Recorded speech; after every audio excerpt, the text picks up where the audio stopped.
What's up, guys? Going to be talking about the Bare Knuckle Fighting Championship coming up this Saturday. It's a rematch between Lobov and Jason Knight. For anybody who missed that first fight, it was pretty crazy. I don't know if it's available on YouTube or not, but they busted each other up as bad as you'll see in any fight ever. Cuts everywhere, busted up their hands. Everything was smashed at the end of that fight. And in all honesty, guys, I kind of feel like Knight won the first fight, but it's going to be a good one here. He is at a dog, so we'll talk about that, of course.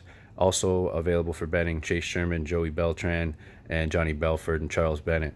I want to say right away, guys, Johnny Bedford was up at 1.85. I did take a shot at that point.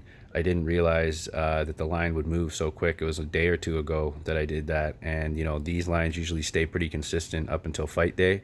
So it just goes to show, before I could even get the video out, they switched.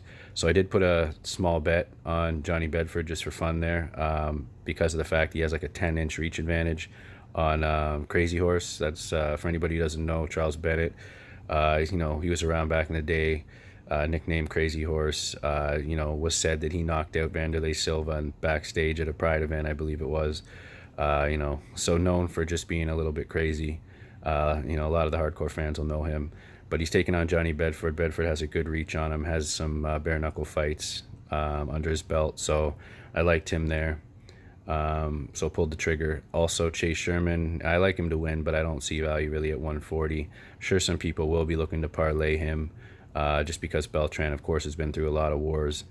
He has some power, though. He has fought in the UFC, of course. So this one's one of those ones I'm going to stay away from. Heavyweights, bare knuckle. So no value there, guys.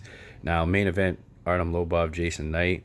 This is one I'm thinking about, guys. The thing that's kind of holding me back is I feel Jason Knight, with all the scar tissue. Not that Lobov doesn't have it himself, but he cuts pretty easily, and I don't know, with the likelihood of the fight getting stopped by a cut. That said, I do feel like Knight has a decent chance to win. 2-1 would be accurate. I'm thinking about taking a shot here. I'm not decided yet on that. If he gets up a little higher, though, 2.75, you'll know I took a shot on it. But still not great value right now. I did expect it to be pretty even, though, in all honesty, because, like I said, as the fight went on last time, Jason Knight did start to edge it out. Definitely had the cardio advantage there, so should be a really good fight, guys. Again, for anybody who hasn't seen Bare Knuckle Fighting Championship or missed the first fight, this should be a really good card. Always an entertaining night of fights when I watch the Bare Knuckle Fighting Championship. And with UFC being on at, I believe, 5 o'clock on Saturday, I think that leaves perfect timing to watch it as soon as UFC is done. So should be a good day Saturday, guys. A lot of people weren't even aware this fight was on. I actually didn't realize it until the odds went up. So, good night of fights tonight. Good weekend for fights. We got Bellator tonight. A little bit of a break tomorrow, I believe. And then Saturday, these two events, UFC and bare knuckle. So excited for that, guys. For anybody who wants to take a shot on Knight, where he's at right now, I wouldn't be mad at that.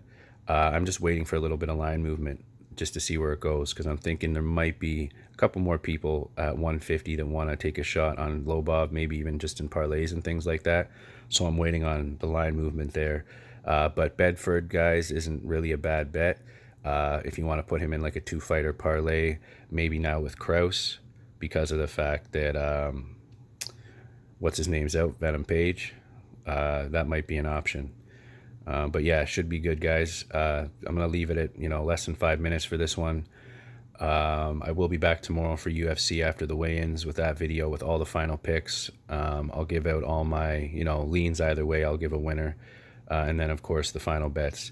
All right, guys, appreciate you for watching, and I'll see you on the next one.